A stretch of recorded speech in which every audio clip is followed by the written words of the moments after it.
केल्याशिवाय तो बंद करून उठणार नाही. त्यासाठी शिका, संघटित व्हा आणि संघर्ष करा. हा तुमचा आमच्या जीवनाचा अमूल मंत्र डॉक्टर बाबासाहेबांनी दिला.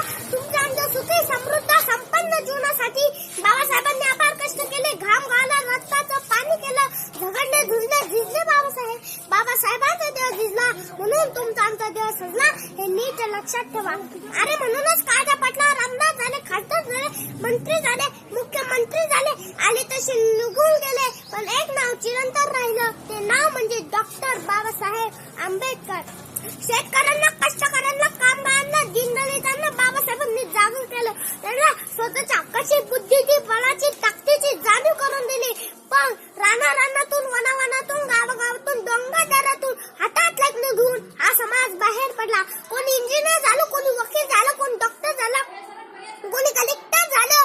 म्हणूनच सर्कसमध्ये बंदुकीच्या जोरावर आणि हंत्याच्या धाकावर अनेक वाघांना माणसासारखं वागायला शिकवणारी अनेक माणसं मी पाहिली. पण कसल्याही धाकाशिवाय सामान्य माणसाला वाघाप्रमाणे जगायला शिकवणारा एकच वाघ मी पाहिला. त्या वाघाचं नाव आहे डॉक्टर बाबासाहेब आंबेडकर. बाबासाहेबांचं कार्य, कर्तृत्व, नर्तृत्व, मातृत्व हिमालयाच्या उंचीत आहे. सह्याद्री एवढं बुलंद बलाढ्य आहे. बाबासाहेबांचं कार्य, कर्तृत्व, नर्तृत्व, मातृत्व हिमालयाच्या उंचीत आहे. सह्याद्री एवढं बुलंद बलाढ्य आहे.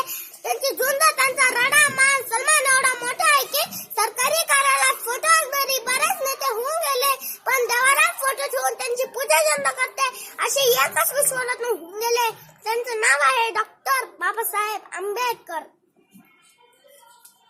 अरे लोग तो इंसान को गुलाम बनाकर बादशाह बने, मगर गुलामों को इंसान बनाने वाला बादशाह बाबा साहेब थे. अरे हुई जमाने में कहीं बादशाह, पर बादशाह हो के बादशाह बाबा साहेब थे.